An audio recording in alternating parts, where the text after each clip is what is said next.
belum selesai recovery, tiba-tiba dihantam lagi dengan Delta begitu. Iya. Akhirnya terjadi PPKM. Nah, coba bayangkan hampir 2 tahun loh, Mbak. Iya udah.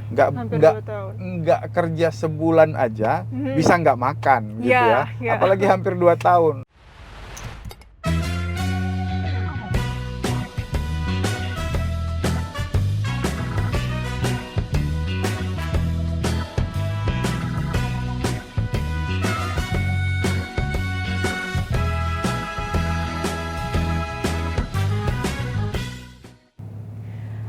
Hai pemirsa Banten Story, welcome back di car vlognya SOS Sajian Obrolan Santai.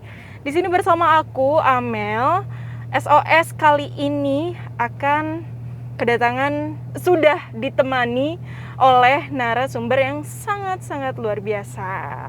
Please welcome Bapak Muhammad Nizar. Hai Pak. Halo. Di sini ya. Hai. Nah, beliau ini selaku Ketua Komisi 5 DPRD Provinsi Banten. Luar biasa kan tamu kita kali ini.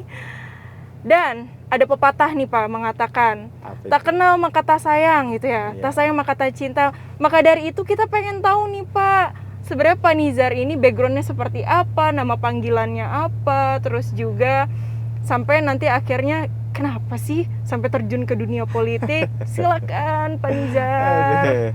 Ini masker harus dipakai ya? Oh ya boleh Pak, karena boleh. kita sudah vaksin ya guys. Iya. Kita sudah vaksin, jadi masker boleh dibuka biar cantik dan gantengnya kelihatan. Bukan, saya agak ngap juga. Agak ya. Kalau boleh Pak, silakan. Kita Terima buka kasih masker. Mbak Amel. Iya siap Pak. Atas undangannya hari ini Ya. sudah diajak ngevlog nih bareng di sini. Nama saya Muhammad Nizar ya, panggilannya Nizar. Saya ini mewakili fraksi Partai Gerindra, daerah pemilihan Kota Tangerang A.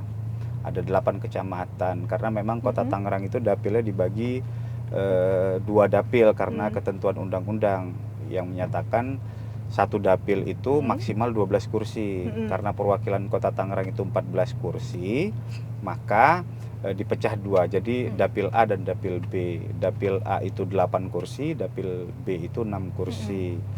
Saya tinggal di Islamic Karawaci. Iya, Islamic Village Karawaci. Saya lulusan sarjana hukum Universitas Indonesia Depok. Wow, luar biasa. Terus kemudian saya lulus kuliah itu terjun di, memang aktivitasnya dari dulu banyak ikut kegiatan di sekolah gitu ya, OSIS. Terus kemudian saya ikut banyak kegiatan-kegiatan organisasi. Terus di kampus juga begitu gitu. Jadi ada organisasi ekstra kampus, ada di fakultas, senat, begitu-begitu ya. Nah, sampai kemudian lulus kuliah pun diajak sama senior-senior bergabung di partai politik. Waktu itu sih saya nggak terlalu serius begitu. Awal mulanya nggak serius. Iya, terus karena ikut bantu senior aja. Terus kemudian saya waktu itu pertama sekali tuh lulus kuliah umur 23 tahun itu di Partai Bintang Reformasi dulunya. Terus ketemu sama guru saya, kemudian kita memutuskan untuk hijrah begitu. Terus kemudian salah satu guru saya ini salah satu orang dekat sama Pak Prabowo, kemudian mendirikan partai baru namanya Partai Gerindra. Disitulah kemudian kita berkecimpung ya. Setelah itu ya udah menjadi serius sampai akhirnya hari ini duduk di DPRD Provinsi Banten. Kebetulan saya dipercaya selaku Ketua Komisi 5 DPRD Provinsi Banten. Wow, luar biasa banget. Oh ya Pak, tapi sebelum ke dunia politik sebenarnya udah kayak kerja di suatu tempat kah atau ada usaha? Enggak, awalnya saya kerja di profesional. Terus kemudian kemudian ya kalau partai politik ini kan bukan pekerjaan sebenarnya ya. Sebenarnya. Ya, kan? Jadi saya pertama kerja itu di salah satu perusahaan swasta begitu, bergerak di bidang lingkungan begitu. Awalnya itu, cuma nggak lama saya ikut kegiatan partai. Setelah itu akhirnya kayaknya butuh ya lebih serius begitu, karena ya personel itu dibutuhkan. Akhirnya saya tinggalkan dunia kerja yang formal. Mhm. Akhirnya ya udah saya ikut di partai saja, aktivitas sampai dengan kemudian saya berangkat dari tenaga ahli Heeh. di DPR RI. Awalnya tenaga ahli di Iya, tenaga DPR ahli RI. anggota di DPR RI. Itu tahun 2009. Mhm. Terus kemudian tahun 2014 saya 2013 saya pernah PAW sebentar jadi anggota DPRD provinsi, karena memang 2009 pertama kali partai ini berdiri, kita pertama kali pemilu, saya ikutnya memenuhi kuota aja awalnya. Oh, awalnya. Ternyata suaranya lumayan signifikan, tapi Hmm. nggak dapat kursi karena memang selisihnya 500-an ya suaranya. Akhirnya ya waiting list kan, begitu terjadi PAW ya akhirnya saya yang menggantikan begitu. Wow, sebenarnya menarik nih kan. Jadi kita tahu nih ternyata sebelum Pak Nizar terjun di dunia politik itu sudah aktif di beberapa organisasi dan Ya. juga pernah bekerja di swasta ya Pak ya? Ya. Baik-baik. Ini Pak, kemarin tuh, ini kan mumpung kita lagi jalan-jalan juga nih. Kemarin saya jalan-jalan nih Pak di Jalan Ahmad Yani. Ternyata ada demo soal buruh. Ya, Ya, kenapa itu. buruh? Demo? Nah, buruh kayaknya mereka merasa kayak kurang sejahtera gitu. Sebenarnya apa sih yang ngebikin mereka itu sampai demo sebegitunya? Apakah karena upah yang mereka dapat itu nggak sesuai Ya. dengan yang mereka inginkan? Ya, kalau kita lihat memang ya kemarin awal kalau nggak salah saya demo itu tanggal 10 November ya, Iya. di KP3 sini juga di depan. Oh, di Itu, depan juga di sempat ya depan Pak ya? itu sempat kemudian ada permintaan untuk ketemu sama anggota DPRD. Akhirnya saya bersama teman dari Komisi 5 turun menerima teman-teman dari buruh terkait dengan tuntutan mereka untuk menaikkan upah begitu. Waktu itu ada penyerahan dokumen, kami terima, terus kemudian kami sampaikan kepada pimpinan daerah kita terkait dengan kenaikan upah. Ya saya pikir itu menjadi hak semua rakyat Indonesia, ya kan. Terus kemudian ya hak itu juga tentu punya kewajiban, ya kan. Nah, menjadi hak bagi mereka untuk mensejahterakan dirinya begitu, dan menjadi kewajiban bagi kita untuk mensejahterakan rakyat. Kan begitu. Apalagi kami di Komisi 5 ini jelas sekali bidangnya adalah Kesra. Iya. Ya, kesejahteraan rakyat. Ya, salah Pas satunya gitu. pas begitu. Salah satunya kan ada Disnaker ya di bawah menjadi mitra Komisi 5 begitu. Nah, apa yang menjadi harapan rakyat, apa yang menjadi harapan masyarakat, tentu kami akan perjuangkan terus-menerus. Nah, hari ini kalau kita melihat tuntutan dari buruh kemarin ya, tuntutan itu kan terkait dengan upah kerja yang provinsi, ya, UMP gitu ya. Terus kemudian mereka juga menuntut UMK dan upah minimum gitu. Nah, terkait dengan upah itu memang jauh panggang dari api kalau kita melihat bagaimana tuntutan para buruh ini sekitar hampir 10% kalau saya nggak salah. 10%. Iya, hampir 10%, 8, sekian persen gitu untuk dinaikkan. Tapi kemudian tanggal 21 kemarin untuk UMP itu sudah diputuskan kenaikannya hanya sekitar 1,64%. 1,6 ya Pak?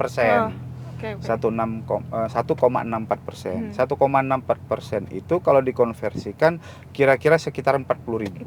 Mbak Amel. Ya, memang jauh banget gitu. Tapi kalau kita melihat dari angka yang melonjak naik ya, jauh. Tapi kalau kita melihat dari urutan UMP yang ditetapkan oleh provinsi seluruh Indonesia, maka UMP kita itu ada di peringkat kedua. Sebenarnya ada di peringkat kedua? Iya, kenaikan itu ya. Kenaikan itu pertama ada di Yogyakarta ya, sekitar hampir 75.000 apa 75.000-an lah gitu. Nah, terus kemudian yang nomor 2 itu Banten 40.000-an. Setelah itu nomor 3-nya kalau nggak salah saya Jawa Barat gitu. Nah, memang tidak sesuai. Tapi kan itu apa namanya DP itu Dewan Pengupahan ya provinsi maupun kabupaten kota. Ya, dalam hal penetapan UMP itu Dewan Pengupahan Provinsi kan juga harus melihat semua indikator, variabel, bagaimana cara menentukan upah provinsi itu, gitu. Salah satunya ada inflasi, ya kan? Yang kemudian kedua adalah pertumbuhan ekonomi gitu. Jadi nggak bisa sembarangan juga kita menetapkan upah provinsi itu. Terkait juga dengan itu, kita melihat bagaimana rekomendasi dari Kementerian Tenaga Kerja begitu. Nah, jadi dengan semua dasar itu, maka kemudian kemarin tanggal 21 ditetapkanlah UMP Provinsi Banten. Sebelumnya tuh sebenarnya kalau dirupiahkan tuh berapa rupiah ya sekarang upah buruh itu? Upah buruh provinsi ya? Iya. Upah UMP itu, upah minimum provinsi itu sekitar 2,5 Mbak Amel. 2.500.000 berapa ribu gitu. Tapi kemarin dinaikin 1,6% itu jadi 40, jadi totalnya sekarang UMP untuk 2022 itu sekitar 2.500.000 gitu. Sekitar 2.500.000. Ya, nah, sekitar. Menurut Pak Nizar, sebenarnya udah layak belum sih upah segitu buat para buruh? Makanya kenapa sampai mereka itu memperjuangkan banget gitu loh soal kesejahteraan buruh. Gimana tuh Pak Nizar? Kalau dibilang layak itu sebenarnya harus mengacu kepada banyak hal Mbak Amel, ya kan. Dulu saya pernah dapat gaji itu 350.000. Bisa bayangin? Tahun berapa tuh Pak? Tahun 2000-an, awal 2000-an. Tahun 2000-an itu 350.000. Nah, misal begitu ya. Terus kemudian saya ini lagi kemudian naik jadi 750.000, ya kan. Nah, kalau standar kelayakan memang sulit menjadi acuan kan begitu. Itu apa namanya? Kebiasaan, terus gaya hidup dan sebagainya kan. Tentu banyak variabel untuk mengacu hal itu. Nah, kalau kehidupan sehari-hari itu makannya di mall, ya sekali makan bisa 300.000 Mbak Mel, ya nggak cukup. Ya sebenarnya kalau layak enggaknya tergantung kebutuhan dari masing-masing ya. Jadi kan ada standar yang memang menjadi acuan yang harus dipertimbangkan oleh pemerintah. Misal kebutuhan lauk pauk, standar itu normal itu paling minim berapa sih sekali makan, itu. Ya, terus kemudian kebutuhan sekolah, kebutuhan pemenuhan sandang pangan masyarakat begitu. Nah, jadi kalau kita bilang layak, ukurannya susah ya. Susah mengukur itu.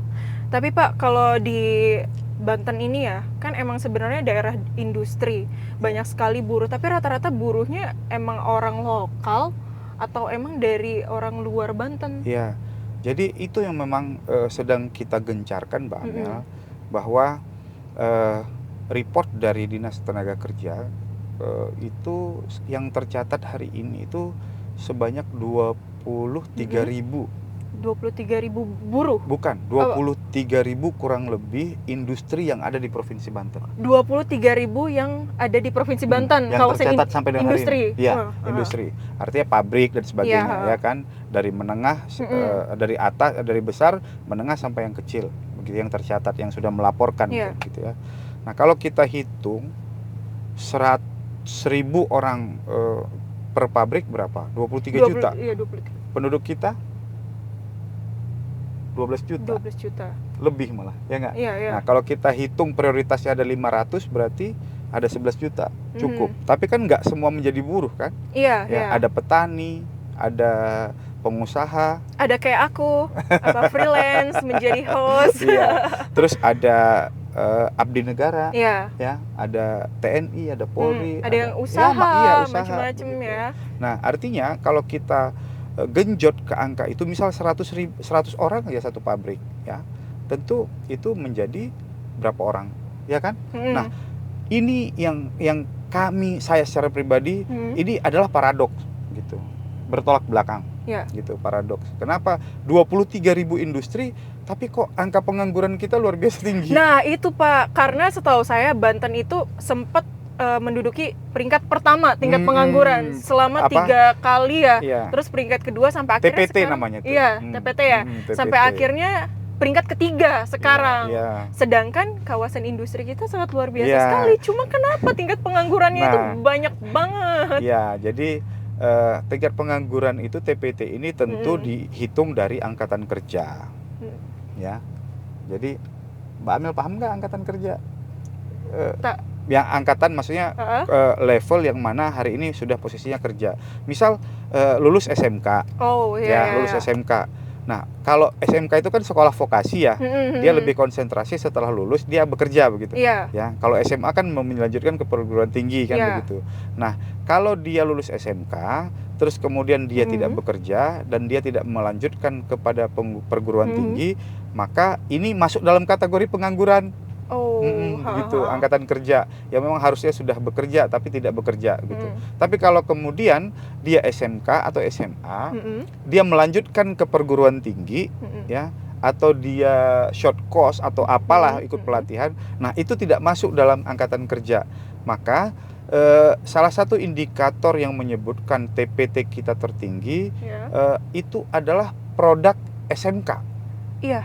Jadi, nah ini yang kami sayangkan. Nah, ini yang sedang kami pikirkan bersama dinas dinas tenaga kerja, dinas pendidikan, bagaimana lulusan SMK ini harus angkanya bisa lebih tinggi untuk menjadi pekerja, ya, atau melanjutkan studi ke yang lain. Nah, kalau dengan Disnaker kami sudah diskusi bagaimana kalau kemudian angkatan kerja ini lulus, karena ketentuannya begini, yang boleh kerja itu harus 18 tahun. Minimal 18 tahun. Minimal 18 tahun. Kalau dia 17 tahun? Masih belum Ya, boleh. belum. Nanti dibilang apa namanya? Pekerja apa itu namanya itu? Di bawah umur. Di bawah umur. Iya, pekerja di bawah umur kan. Nah, harusnya ini harus juga diambil oleh pemerintah kita, disikapi bagaimana yang harusnya sudah bekerja karena dibatasi oleh umur, itu harus kita ambil tuh biar dia tidak jadi pengangguran. Kita masukkan ke badan diklat kah gitu, BLK kah, badan latihan kerja. Nah, cuma ada persoalan juga. BLK kita cuma satu, Mbak Amel. Itu. BLK kita cuma satu. Dengan kondisi 8 kabupaten kota, ya, luas, luar biasa, penduduknya banyak, BLK kita cuma satu. Itu yang kami selalu teriak-teriak, Provinsi Banten, segera bangun BLK baru. Yang hari ini BLK kita punya ada di Serpong. Di Serpong, teman-teman dari Lebak, dari Pandeglang, ya kan, jangkauan. Nah, maka yang menurut kami itu proporsional, paling tidak ada, kita punya 3 BLK. Tangerang Raya sudah ada, kan begitu ya. Terus kemudian Seragon. Jadi Serang, Kabupaten Serang dan Cilegon harus punya 1 BLK begitu. Terus kemudian Lebak sama Pandeglang harus punya 1 BLK begitu. Nah, tentu fungsinya kan berbeda-beda. Kalau Lebak sama Pandeglang, Mbak Amel, itu kan lebih fokus kepada sektor agro dan wisata. Iya, agro dan wisata. Nah, jadi kita harus banyak melakukan pelatihan kepada teman-teman untuk produktif, memiliki kompetensi terkait dengan agro dan wisata begitu. Nah, kalau Tangerang Raya banyak otomotif, ya, banyak teknologi dan lain sebagainya. Nah, sama halnya ini harus sinergi juga dengan SMK. Jangan sampai SMK yang dibangun di Lebak itu adalah SMK yang kompetensinya informatika, IT. Nah, kan salah kaprah itu. Ya enggak? Nah, tapi kalau kemudian yang dibangun adalah agro, nah itu benar gitu. Makanya itu salah satu solusi yang memang harus kita lakukan. Terus itu tadi ya, pengangguran, TPT itu tadi. Terus kemudian produk SMK. Harapan kami adalah adanya kerjasama MOU dengan industri-industri gitu. SMK yang ada di Tangerang, ya, dekat dengan satu pabrik yang bagus, yang besar misal begitu. Itu harusnya memiliki MOU sehingga industri itu bisa menerima anak-anak SMK itu untuk magang di pabriknya. Sehingga setelah dia magang, dia punya skill, dia punya kompetensi. Kalau bisa pabrik itu mengeluarkan sertifikasi. Sehingga ketika dia lulus, nah dia sudah punya modal tuh, kompetensi dan sertifikasi begitu. Nah, ini yang harus kita support. Jadi MOU dengan industri itu harus segera diwujudkan agar anak-anak kita itu menambah skillnya. Nah, jangan sampai, karena kami sudah melakukan beberapa kunjungan ke industri, penekanan kami cuma 2. Pertama, prioritaskan pekerja itu dari putra daerah. Itu pertama, permintaan kami. Ya, yang kedua, prioritaskan kontribusi industri kepada daerah Kontribusinya apa? Salah satunya adalah siap memberikan pelatihan kepada SMK-SMK. Nah, ternyata mereka itu siap. Nah, tinggal bagaimana kita menangkap bola itu. Ya. Dan itu butuh butuh kerjasama yang baik, perpaduan, sinergitas antara Disnaker yang hubungan industri dengan pihak SMK. Ini harus ada sinkronisasi kerjasama. Jangan sampai pekeuh. Kalau pekeuh nggak jalan. Nggak jalan ya, Pak, nggak ketemu ya. Iya, nggak saling koordinasi. Yang satu merasa bilang, lah itu urusan ini. Nah, yang satu bilang lagi, ya itu kan punya kamu yang punya menjadi tanggung jawab. Begitulah kira-kira Mbak Amel. Tapi emang tadi ada note sih yang tadi Bapak kasih itu, yang harus dipakai di industri itu adalah putra-putra daerah gitu ya. Tapi pada faktanya Pak, kayak banyak orang luar tuh. Ya. Apa karena? Jadi sebenarnya ini bukan rahasia umum nih ya. Ini salah satu jadi kendala calo Mbak. Gitu. Baru saya mau ngomong. Oh ya, itu ya Pak. Mbak Amel. Itu jadi, bukan rahasia lagi kan Pak? Rahasia siapa nih?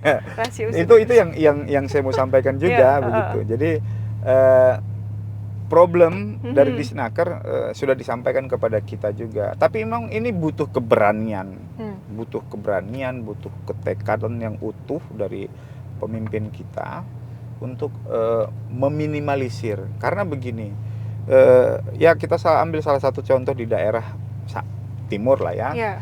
Ya itu industri banyak sekali. Ada di satu kota aja ada yang punya 6.000 Mbak. Ya.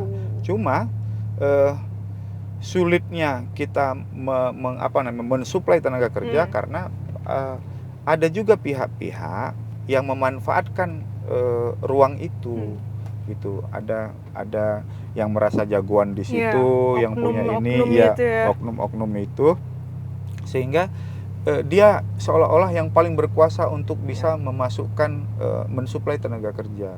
Padahal ini menjadi prihatin juga bagi kita karena ternyata yang kami dapatkan informasi bahwa oknum-oknum itu tidak hanya sebatas memasukkan tenaga kerja, akan tetapi ada pungutan-pungutan ya kan. Nah, coba bayangkan orang mau kerja itu kan pengen dapat duit Mbak Amel. Iya. Nah, tapi sebelum dia mau bekerja itu dia harus ngeluarin duit dulu. Nah, coba ya kan.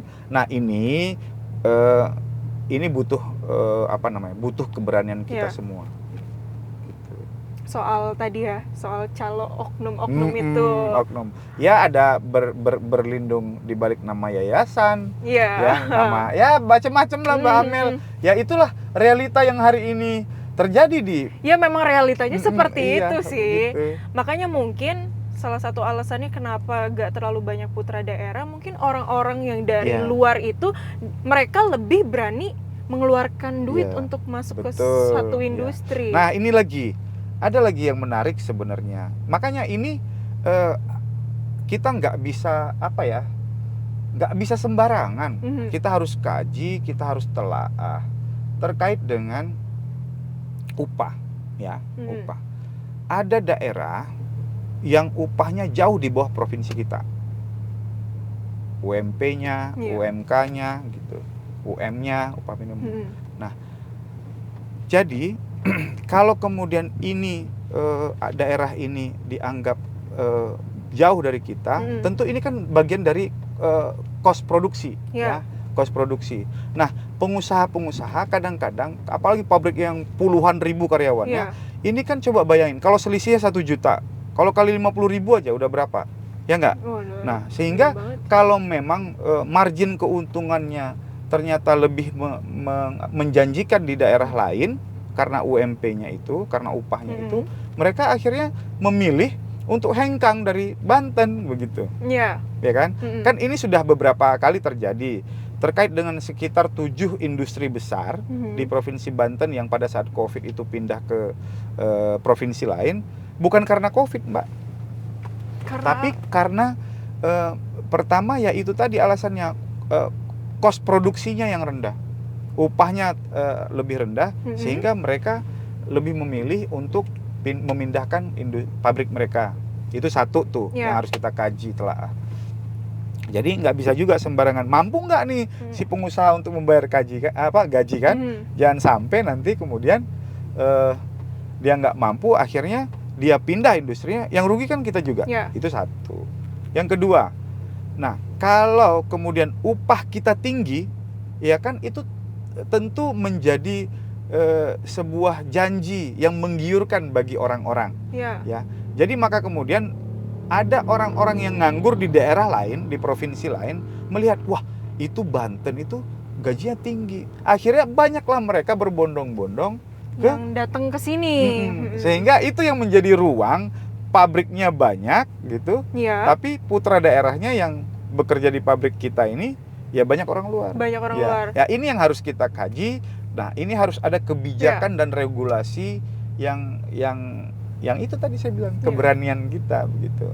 Apakah kemudian misal pabrik atau industri yang kita miliki kita catat semua, kita data semua mana yang bukan orang daerah yang diterima paling besar. Tapi kan kemudian nggak mungkin juga kita membuat regulasi yang bekerja di industri yang ada di provinsi kita itu harus orang lokal, itu nggak mungkin. Nanti jadi polemik lagi Mbak Mel, ya kan? Jadi masalah lagi. Jadi masalah lagi. Iya, nanti jadi masalah lagi. Makanya ini semuanya harus dipikirkan, dikaji, ditelaah sehingga memunculkan regulasi terbaik buat provinsi kita. Atau bisa jadi karena SDM-nya kali ya Pak ya. Nah, SDM-nya tadi sudah saya sampaikan, banyak solusinya.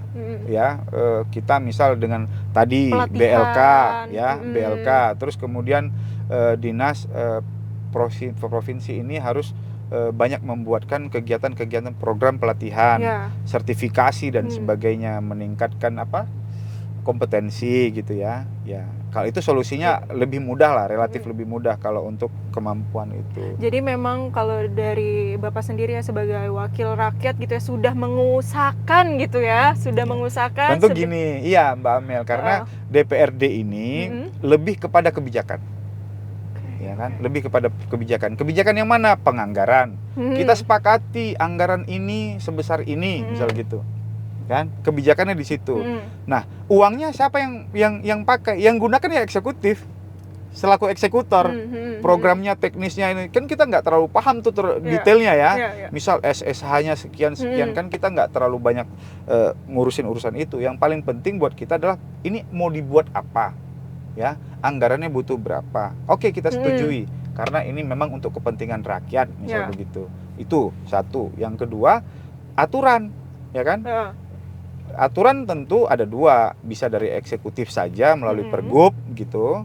Nah, tapi bisa aturan yang mengikat secara utuh itu pembahasan eksekutif dengan legislatif, yaitu perda, ya nggak Mbak? Nah itu, tapi itu kan kebijakan juga. Nah, terus kemudian dari kebijakan itu, nah kita melakukan fungsi kontrol itu. Apakah udah sesuai anggaran yang kita sudah sepakati bersama, programnya jalan apa tidak, misal begitu ya. Ya, terus kemudian aturannya sudah sesuai apa belum gitu. Nah, itulah sebenarnya fungsi anggota dewan. Tapi memang kalau dipikir-pikir di Banten banyak tempat industri, cuma dia menduduki peringkat ketiga tingkat pengangguran, itu sebenarnya agak miris sih sebenarnya ya. Ya, tapi lebih baik ya daripada tingkat pertama. Iya, daripada tingkat pertama. Cuma kalau kita mau lihat Mbak Amel, kenapa kemarin kita terjadi kenaikan, artinya angka kemiskinan, TPT itu kita bisa urai, kita turunkan, walaupun kita bilang nggak signifikan ya enggak, dibilang signifikan ya iya begitu kan, karena angkanya lumayan 1, sekian persen itu kita jadi 8, berapa ya, saya lupa angka persisnya itu.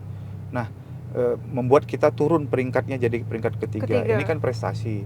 Tapi kalau kita mau jujur, prestasi itu karena peningkatan dari sektor UMKM, Mbak. UMKM. Jadi pengangguran ini bisa menurun karena ada UMKM yang lagi naik begitu. Nah, maka kita tidak bisa mengklaim apakah ini hasil kebijakan pemerintah pure murni gitu. Tapi menurut saya ini adalah hasil kerja kita semua, ya, mau pemerintah, pihak swasta maupun masyarakat gitu. Nah, maka ini menjadi kunci yang baik bagi kita. Bagaimana kita juga harus mendorong nih UMKM masyarakat tentu yang hari ini menganggur, miskin, pendapatannya rendah, misal gitu, kita bantu melalui apa? UMKM, ya, biar mereka punya modal, mereka bisa usaha, Mbak. Kalau secara jujur banyak produksi-produksi yang ini dari kita loh, Mbak Amel. Misal kayak gula semut, ya, yang terkenal itu di Cilograng, itu di Lebak, gitu. Nah, tapi penjualannya itu kita nggak banyak masyarakat kita yang paham bagaimana memberi distribusinya, terus packagingnya. Kadang-kadang packaging itu kan membuat orang tertarik untuk nah itu yang harus kita support. Bagaimana masyarakat di sana kita buat pelatihan terkait kemasan, packaging itu tadi ya. Terus kemudian kemana harus dijual begitu. Jadi karena kami ke Jawa Barat waktu itu, gula semut itu dari Jawa Barat. Jadi diklaim dari Jawa Barat begitu. Ya, jadi kita sayangkan begitu. Harusnya ini produk unggulannya Banten, ya, harusnya bisa kita promote lebih baik sehingga ini menjadi menjadi salah satu sumber andalannya Provinsi Banten. Apalagi sekarang era digitalisasi, seharusnya penjualan produk-produk UMKM lebih mudah dong ya Pak ya, seharusnya. Pakai online gitu ya. Pakai marketplace e-commerce kan, e-commerce gitu kan ya. E-commerce begitu. Tapi kan kalau kita bandingkan dengan pendidikan masyarakat kita tentu jauh banget Mbak Amel. Ya apalagi yang di pinggiran-pinggiran gitu ya, harus banyak-banyak sosialisasi perihal itu seperti apa? Betul. Kalau terkait ini Pak, kita udah ngobrolin UMKM, terus juga buruh dan sebagainya. Katanya yang penghasilannya di bawah 5 juta itu dapat bantuan dari pemerintah. Untuk apa nih? Kayaknya kalau pokoknya yang penghasilannya di bawah 5 juta itu dapat kayak dana tambahan gitu selama corona ini. Oh, itu bantuan COVID kali ya. Iya, bantuan COVID ya. Itu apakah sudah tepat sasaran atau belum kira-kira? Jadi memang itu kan COVID itu ada 3 tahapan sebenarnya. Pencegahan, ya, pemulihan, sama recovery gitu.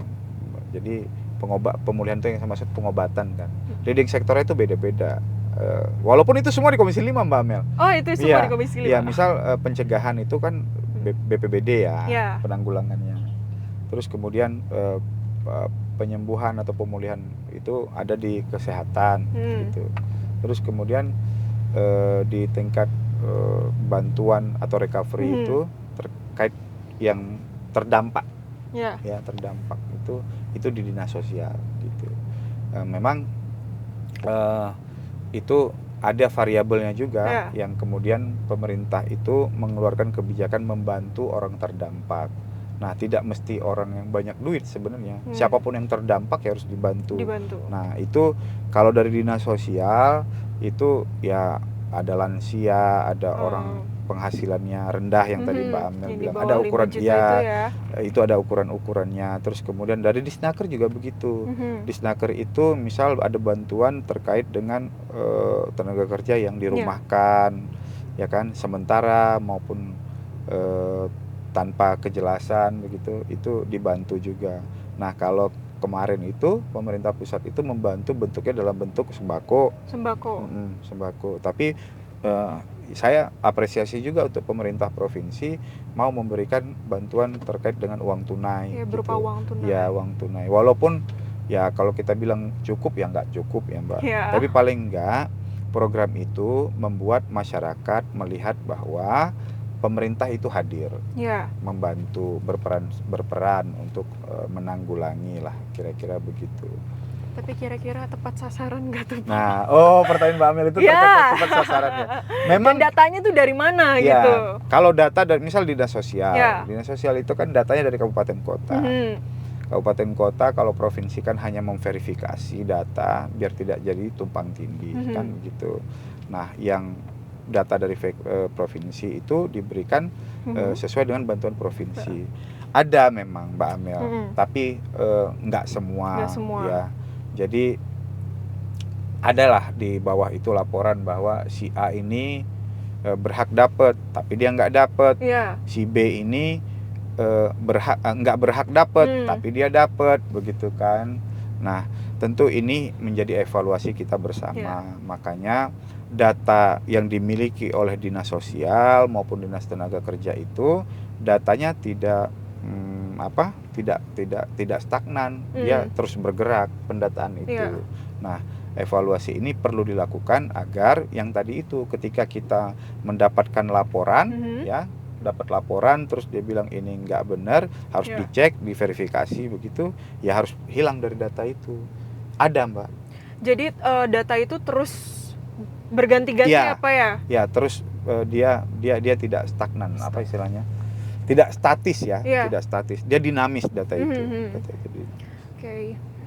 Terus untuk terkait tadi kita obrolin buruh itu, para buruh ini tetap berusaha untuk menaikkan upah mereka. Nah, gimana tuh, Pak? Jadi kan saya sudah bilang bagaimanapun tadi, mereka itu kan hak, keras. ya kan? Itu kan hak. Ya, itu wajar gitu. Jadi ya hari ini UMP sudah diterbitkan. Nah, tinggal kita melihat bagaimana keputusan UMK yang belum ditetapkan sampai dengan hari ini, Mbak. UMK sama upah minimum ya. Jadi UMK itu kan upah minimum kabupaten kota sama upah minimum gitu. Nah, kita melihat walaupun memang tuntutan buruh itu besar sekali, Mbak Amel. 10% kalau saya nggak salah. Karena mungkin akan ada demo-demo selanjutnya sih. Ya, jadi tuntutan 10% ini ya kan harus dilihat kepada kemampuan. Ya kan? Nah, jangan sampai ya misal tuntutan 10% dipaksakan sehingga diputuskan 10%, pada realisasinya nanti si wajib bayar upah itu nggak mampu ya. Apalagi lagi corona kayak gini ya. Lagi corona begini. Kalau dia nggak mampu gimana? Tutup berarti. Kalau tutup malah nambah pengangguran. Iya, pengangguran gitu. Yang rugi ya kan begitu juga sih sebenarnya. Cuma ya mungkin itu adalah upaya mereka ya. Iya, makanya upaya begitu saya pikir sah-sah saja. Sah-sah aja, Pak. Sah saja. Tapi kan nanti ada duduk bersama itu, Mbak Amel. Kapan jadi tuh? Akan biasanya mereka harus rapat pleno tuh. Dewan pengupahan. Dewan pengupahan itu ya orangnya banyak yang terlibat kan, ada dari pengusaha, ada dari pekerja, ada dari serikat buruh gitu. Jadi nah, buruh ini biasanya diwakili oleh para serikat-serikat buruh yang mereka ada di dalam asosiasi itu begitu. Nah, biasanya pemerintah ada di posisi tengah-tengah kan begitu. Nah, para pihak pengusaha melalui asosiasi juga ikut bersama begitu. Nanti tinggal disepakati sanggup tidak. Nah, tentu punya ukurannya juga, Mbak Amel. Ada rumusnya. Ada rumusnya yang memang sudah ditetapkan oleh Kemenaker berdasarkan undang-undang yang memang sudah kita miliki. Gitu. Undang-undang berapa? Nomor 11 tahun 2020 itu ya. Terkait dengan undang-undang Cipta Kerja. Itu ada ukuran. Kalau soal corona itu sebenarnya pengaruh banget nggak sih, Pak, sampai ibaratnya Banten itu menduduki peringkat ketiga? Sebenarnya kan ya sebenarnya itu corona itu dua dampaknya kemarin. Pertama angka kemiskinan, ya, terus kemudian angka pengangguran gitu. Tapi alhamdulillahnya walaupun dalam kondisi corona kita masih bisa menurunkan angka TPT tadi itu ya. TPT tadi itu bagaimana nggak berpengaruh, Mbak Amel? Kan kebijakan kita ini kan luar biasa ya, PSBB, diperketat dan sebagainya. PPKM, terus kemudian terakhir PPKM sampai PPKM darurat kan ya. Iya, PPKM darurat. Nah, jadi masyarakat kita ini ya kena PSBB lama sekali itu ya. Terus kemudian mau recovery begitu, belum selesai recovery tiba-tiba dihantam lagi dengan Delta begitu. Akhirnya terjadi PPKM. Nah, coba bayangkan hampir 2 tahun loh, Mbak. Iya, udah. Nggak kerja sebulan aja bisa nggak makan gitu ya. Apalagi hampir 2 tahun. Sementara kan pemerintah membantunya kan tidak sesuai dengan kebutuhan begitu. Ya kan? Karena kan setelah dihitung ya ini yang kita sanggup bantu begitu. Selebihnya ya diserahkan kepada masyarakat lagi kan akhirnya. Iya. Nah, gimana nggak berdampak? Luar biasa itu berdampaknya. Angka kemiskinan kita memang mungkin peringkatnya nggak terlalu ini, tapi kalau kita lihat dari persentasenya naik. Ya, persentasenya naik gitu. Terus kemudian pengangguran apa namanya, peringkatnya turun, tapi presentasinya nggak signifikan. Karena itu aja tadi, ada UMKM yang mendorong kita untuk bangkit begitu. Tapi memang saya termasuknya UMKM, Pak. Saya juga ada usaha food and beverage. Tapi karena corona mau nggak mau saya harus merumahkan beberapa karyawan saya. Nah, itu mungkin salah satu dampak dari corona. Jadi nambah juga tuh. Cuma Mbak Amel itu nggak terpuruk-puruk amat karena ada mekanisme lain kan. Ada online ya nggak, ada betul. Gojek, macem-macem lah. Itu yang membuat. Tapi kan karyawannya jadi hilang. Iya, ya sebenarnya semoga cepat recovery lah ya. Kita berharap ini segera berlalu. Hari ini kita sudah melakukan vaksinasi, ya kan? Vaksinasi ini dipercepat. Kami sangat berterima kasih kepada seluruh komponen masyarakat, stakeholders gitu, kepada masyarakat yang sudah mau membantu pemerintah. Karena kebijakan apapun, kalau masyarakat tidak mendukung akan sia-sia. Nah, vaksinasi ini tentu juga bagian dari dukungan masyarakat. Kita sudah 60% lebih, ya. Nah, ada herd immunity yang memang juga bagian dari imunitas alami begitu ya. Kemudian kita tambah dengan vaksinasi. Terus kami juga menyampaikan kepada pemirsa, masyarakat yang melihat apa namanya, SOS. Iya, SOS, Banten Story. Banten Story ini agar tetap menjaga prokes. Iya, betul. Ya, tetap menjaga, walaupun kita sudah divaksin, walaupun ada yang sudah terkena, kemudian herd immunity-nya muncul begitu baik ya. Tapi kita berharap prokes itu tetap kita jaga, kemudian hidup bersih itu tetap kita lestarikan begitu ya. Cuci tangan, memakai masker, memakai masker, menjaga jarak. Iya, gitu. Sehingga jangan apa namanya, jangan ada gelombang-gelombang lagi lah begitu. Kita ini sedang menyusun bagaimana belajar tatap muka secara full begitu. Nah, cuma apapun yang kita susun kalau kemudian terjadi lagi pelonjakan, itu kan jadi masalah. Ya kan, jadi masalah. Makanya kami menghimbau, meminta bantuan kepada seluruh pemangku kepentingan, seluruh masyarakat. Ayo kita tuntaskan vaksinasi ini ya, tetap kita jaga prokes walaupun kita sudah vaksin. Dan terakhir adalah kita harus lestarikan, budayakan hidup sehat. Begitu Mbak Amel.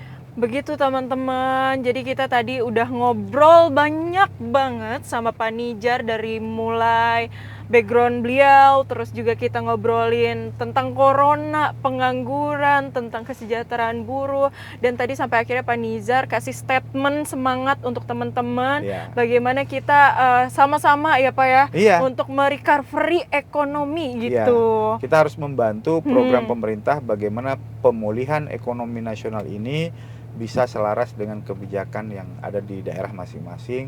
Tentu masyarakat kita harapkan betul dukungannya. Begitu Mbak. Oke, baik Pak Nidjar. Terima kasih Pak Nidjar sudah mau hadir menjadi narasumber di Car Vlog kita kali ini. Ini pengalaman luar biasa nih. Luar biasa, disetirin perempuan ya Pak ya. Pertama kali, terus ngobrol-ngobrol ngalur ngidul lah ya. Tapi tetap bermanfaat, tapi kita ngobrolnya secara santai. Semoga nanti teman-teman yang nonton ini bisa banyak banget dapat informasi dan juga obrolan yang tadi Pak Nidjar bicarakan kepada kita semua itu menjadi inspirasi buat teman-teman semuanya. Ini dari tadi yang cerah sampai sekarang hujan. Mungkin cukup sekian obrolan kita kali ini. Semoga kita ketemu di lain kesempatan ya Pak ya. Boleh dadah-dadah dulu. Boleh. Kita pamit dulu ya. Saya Amel Dharma. Salam sehat selalu. Saya Amel Dharma dan narasumber saya Muhammad Nidjar. Pamit undur diri. Wassalamualaikum warahmatullahi wabarakatuh. Mana kameranya banyak nih.